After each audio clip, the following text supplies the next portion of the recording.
Hi everyone, it's Margaret here with 60andMe. Thanks for being here today.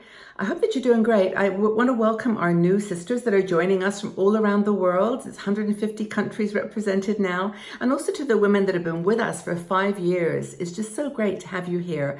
And I want to thank you so much for all of your support and your kindness and just the way that you work together, that you just help each other. It's what we're here for. As you know, we've got our website, 60andme.com. We have new sites that we've just started, Retire Different, She Cruises, and Learn to Simplify. These are for people that have a different sort of more specialized interest in those topics. But I'm just glad that you're here. Thank you. Now today I'm drinking an echinacea tea. I've had a bit of a summer cold, so I'm trying this and see if it works. But it's quite delicious, and I hope that you have got a tea or coffee or something good for you too, something that keeps you healthy and strong. It's really important. Now, our sponsor for today's show is Easy Spirit. Now, for 35 years, Easy Spirit has been making comfortable and beautiful shoes for women. They're the original comfort footwear brand. Now, they've innovated their product line. They've got a whole load of new designs and products, and so you don't have to compromise style for comfort. Easy Spirit really believes one thing, that comfort should be uncomplicated, and that comfort is a universal spirit that women all around the world from all walks of life share. So you can check out their products at easyspirit.com. They make a range of sizes and different designs, extended widths and orthotics, and I'll be featuring some of these products in the weeks to come here on 60andMe. But I just wanted to let you know that Easy Spirit is a sponsor of 60andMe and encourage you to check out their product line at easyspirit.com, because anything is possible when you're comfortable. So thanks again to Easy Spirit. Now, the topic for today's conversation, it could relate to shoes actually. In fact, it almost certainly does. And that's an article that one of our bloggers wrote, Mary Lou Harris, about consignment shopping. Listen up, this is a good one. Now, a lot of people in this community like consignment shopping. Now, we call it consignment shopping, or it could be at a recycling shop, or it could be at a charity shop if you live in the UK. These are places that you can go and get secondhand clothes. Now, in the States, you've got all these very formal, like the Salvation Army and Goodwill and those types of, and also upscale designer consignment shops. And these are thrift shops, the thrift shops continue, but there's this whole group now of upscale consignment shops where they specialize in certain types of clothes or certain genres, certain ages, vintage or 60s or 70s, and those are the ones that a lot of people are quite fascinated by. Now, this is so it represents an expanded role for consignment buying, and Mary Lou talks about the different types of opportunities that you've got. So consignment shops are where people take their clothes or their products and their shoes into a shop, and that shop puts them on sale and takes a small percentage of the sale price in exchange for putting it on display in their shop. So the consignment shop is open to people who get to know them. It's really funny, like you get to know what kinds of people donate there or leave their things there. It's not a donation, I shouldn't use that word, because donation of clothing is where you would find what you would find in a charity shop, where people give their clothes to someone, and then the charity shop takes the money for their charity or for their whatever their organization is. And I actually bought some things. I was going to show you some of the stuff I've bought at consignment shops, or not consignment, at charity shops, because I don't have any consignment shops nearby here. But for example, this little crystal necklace, I bought that at a charity shop. Isn't that pretty? Seriously, I bought this for like 3 francs or something ridiculous. I thought so. I didn't know it was crystal until I got it home. I thought it was plastic. But anyway, there it is, and it was very pretty. So that was one. The other thing I got was this little purse. And when I got this purse, I didn't even know if I would even wear it ever. I just liked the pattern on it. It's got really pretty colors, and it's got like a little snap. It's just the cutest bag ever. It's old. It's kind of beginning to fall apart a bit, but I loved it. And now I use it all the time. I actually grab it when I just need my phone. It's like made of loose material, so it's not very sturdy. If I just want to go somewhere with my phone, I take this bag with me, and I use it all the time. And then a real haul that I got was this one, this scarf. This was incredible. I was in a shop in England, and I saw this scarf, And it was in one of those baskets where they have like 1,000 scarves and you have to just kind of pull. And I took this scarf. I just loved it.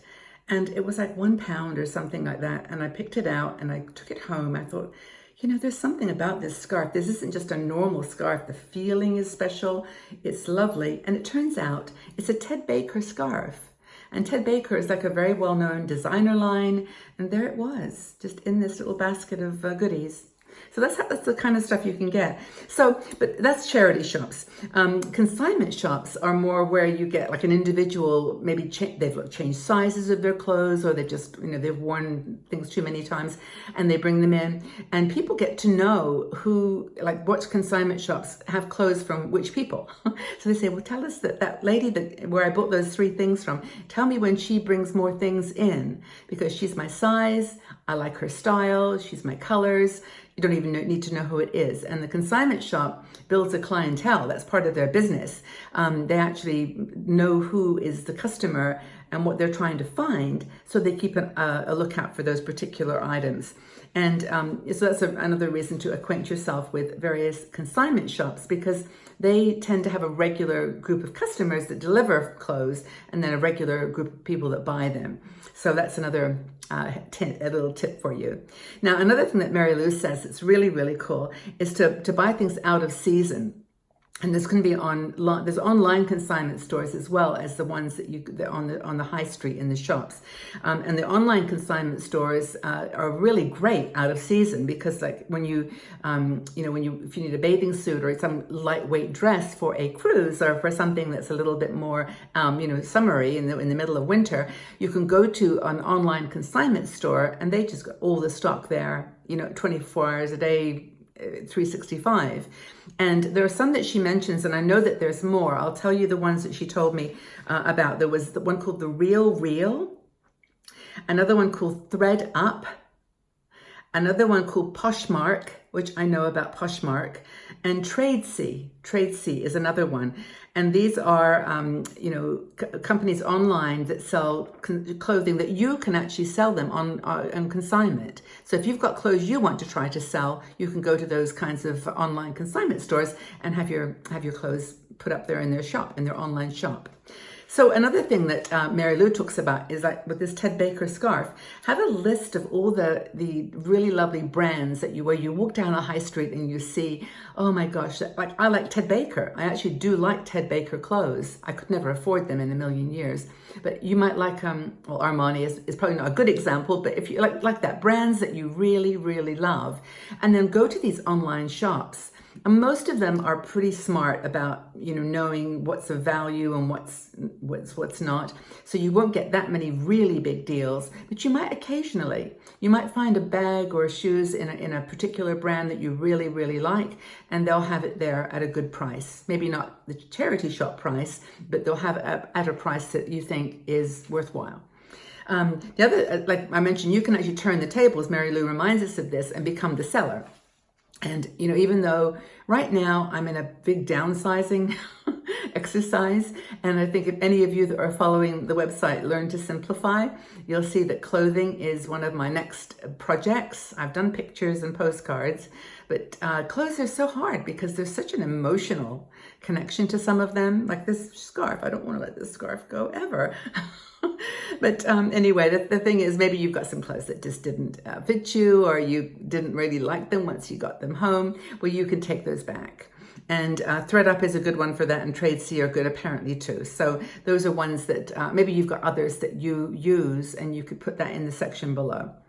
Be sure that you check when you take stuff into consignment stores, make sure you know how long they're going to keep them on the shelf, because sometimes they mark them down, or they don't leave them there. What other ones? They might reject your clothes. This is something Mary Lou suggests. Don't get upset if they don't like them, and always be prepared that the price they offer to sell your clothes for is going to be less than you want, because they've got to make their money too. So you can shop as a shopper on online consignment stores and regular on the street consignment stores, or you can become a seller yourself and you can sell your clothes on some of these online shops. Does this sound like fun? I've never done this. I've never actually sold any of my clothes online. Have you? I just never thought it was really either worth it or possible. And maybe I just don't feel like it's the place for me to go. I don't know. But how do you participate in the reuse of your clothing? I mean, do you take them to consignment stores, charity shops? Do you take them to Goodwill or one of the well, not charity, but the sort of organizations that manage that kind of thing? I'd just like to know, have you done any consignment selling as a seller? Have you sold any of your clothes on Poshmark or Tradesy or any of those online groups? Leave your comments in the section below. Let's have a little chat and anything that you've got at a charity shop that was really cool, that would be great too. But go ahead and share with us. It'd be nice to know what you've found, little treasures, and whether you actually use consignment shops yourself. Okay, everybody, well, take good care of yourself. Have a wonderful day. We'll talk again soon. Bye-bye for now.